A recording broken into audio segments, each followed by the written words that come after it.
જય માતાજી ખેડૂત ભાઈઓ, આપણી ખેડૂત ચેનલમાં સ્વાગત છે। અને આજે આપણે વાત કરવાની છે જીરાની ખેતી વિશે।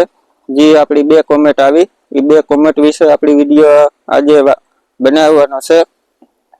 તો એમાં જે જીરાની ખેતી કરતા હોય ખેડૂત ભાઈઓ, તો આપણી 2 કોમેન્ટ છે એની વાત કરીએ।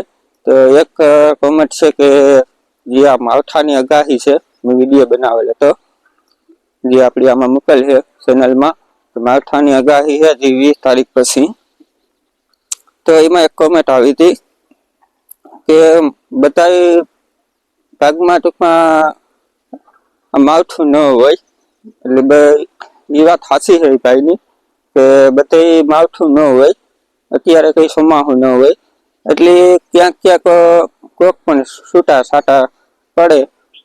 અને મેન કે પાછું જે ઠાર ઝાકરની પણ આગાહી છે ભેગી, એટલે આપણી ક્યાંક પણ આ માવઠાની અસર હોય તો આપણી આમાં વાતાવરણની અસર તો થવાની જ છે। એટલે વાતાવરણમાં ફેરફાર થાય, ભલે આપણી માવઠું ન પડે આપણી ડિસ્ટ્રિક્ટમાં, પણ બીજે માવઠું પડે એટલે આ વાતાવરણમાં અસર થવાની જ છે। અને કદાચ માવઠું ન પડે અને આગાહી હોય તોય પણ વાતાવરણમાં તો ફેરફાર થવાનો જ છે જે આગાહી દેતા હોય એટલે જે વાતાવરણ ફેરફાર થાય એટલે આપણી આ જીરામાં અસર વધારે કરતું હોય, નુકસાન। એટલે એ એક ખાસ કે એવું નહીં માનવાનું કે બધે માવઠું ન પડતું હોય, પણ આપણી વાતાવરણ સાંભળી જવાનું, માવઠા સાંભળું નહીં જવાનું। માવઠું તો ઠીક છે કે પડે કરીને નહીં પડે, અમુક વિસ્તારમાં પડતું હોય ને અમુક વિસ્તારમાં ન પડતું હોય, પણ વાતાવરણ ખાસ ખેડૂત ભાઈઓ બદલતું જ હોય ત્યારે આપણી અસર આવે જ, ગમે એટલું દૂર માવઠું હોય ને।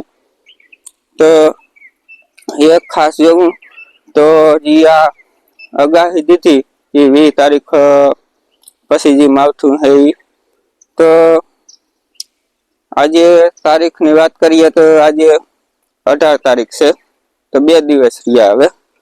તો એના માટે ખેડૂત ભાઈની એક બીજી કોમેન્ટ આવી હતી કે મારે કે જીરામાં કે પાણીની ખેસ બહુ પડી, કે ટૂંકમાં જમીન હાવ ફાટી ગઈ।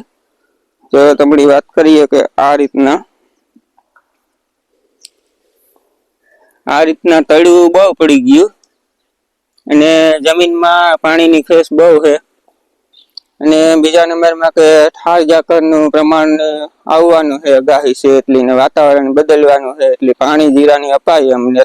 તો એ કે મારે શું કરવું?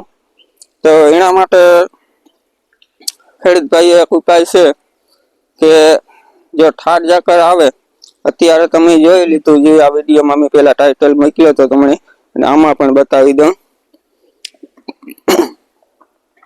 હા, અત્યારે ફૂલ ઠાર ઝાકર આવેલ છે। અત્યારે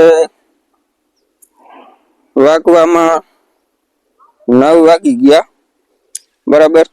9 વાગ્યા તોય પણ હજી અત્યારે ઠાર ઝાકર આમાં મોબાઈલમાં બહુ નહીં દેખાય, સેટું દૂર દેખાય એટલે જોવો તમે જેવા કાયદેસર ધુમ્મસ જેવું ઠાર ઝાકર જેવું વાતાવરણ છે। અને આમાં કાયદેસર જીરામાં માથે છે ઠાર છૂટ્યો, તમે બતાવા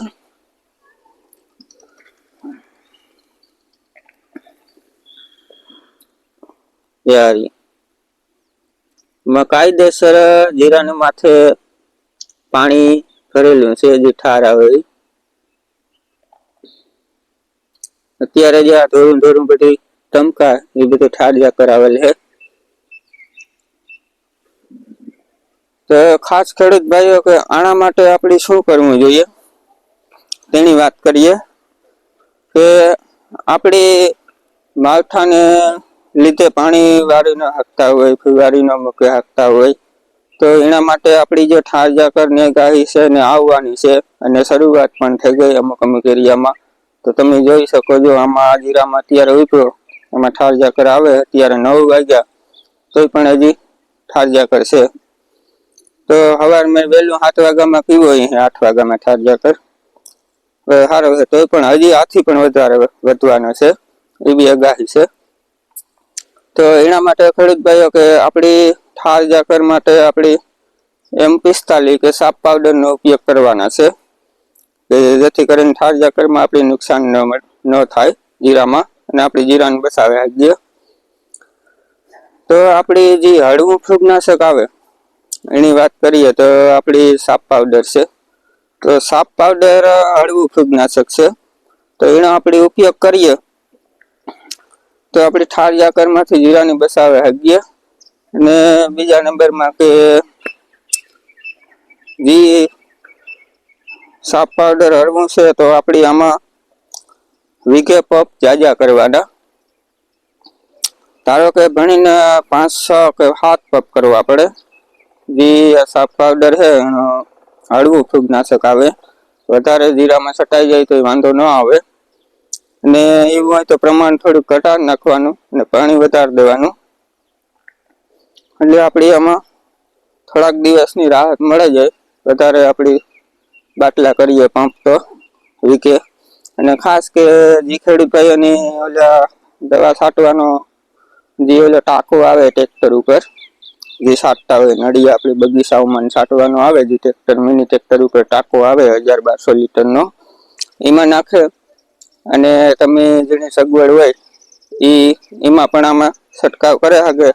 જે ટ્રેક્ટરનો ટાંકો આવે એનાથી તો એમાં પાણી વધારે 1000-1200 લીટર પાણી સામે તો એમાં આપણી દવા ઓછી હોય અને પાણી વધારે હોય એટલે આપણી વધારે આમાં વીઘે પપ થતા હોય વધારે થતા હોય. જો કે 7-8 પપ જેવું થઈ જતું હોય એમાં. તો ખેડૂત ભાઈઓ એનો ઉપાય આ છે કે આપણી ઠાર ઝાકર માટે દવા પણ છાંટવી પડે અને આ ભેગા દવાઈ છટાઈ જાય અને પાણીનો પણ વધારે થોડોક આપણી પપીથી આમાં છાંટે શકીએ. એટલે જીરું છે એ માથે છાંટીએ એ જીરું છે એને પાણી લઈ લઈએ એની કે થાળમાં જરૂર ન મળે. આ રીતના જમીનમાં કઈ જરૂર ન મળે એની કે જમીનમાં પાણી આપીએ તો એ મૂળિયેથી લઈએ. માથે છંટકાવ કરીએ આપણી તો એ માથેથી પાણી લઈ લઈએ જીરું. એટલે ખાસ કરીને એ ધ્યાન રાખવાનું કે એ આપણી જમીનનું નહીં જોવાનું. અને જે અત્યારે હું આ વિડીયો ઉતારો એ ભાઈની જે કોમેન્ટ હતી કે જમીન ફાટી ગઈ. આ જમીન ઈ જ છે, જાડી જમીન છે, કાર મટી એકદમ. પણ ફેર એટલો છે કે આ થોડીક કાકરિયાર છે, બાકી જાડી જમીન છે. અને આનો વિડીયો આપણી આજે જીરાનો બધો ઉતારવાનો છે, જમીનનો પ્રકાર ને બીજા નંબરમાં આનું બધું પાણી કેટલા આપ્યા જીરામાં ને બધું. તો અલગ અલગ જમીન પ્રમાણે બધાને માવજત હોય પાણીની. તો ખેડૂત ભાઈઓ એનો જે આ 2 કોમેન્ટ આવી હતી એને આપણી આ વિડીયોમાં સંપૂર્ણ વાત કરી અને એનો ઉપાય આ જ છે.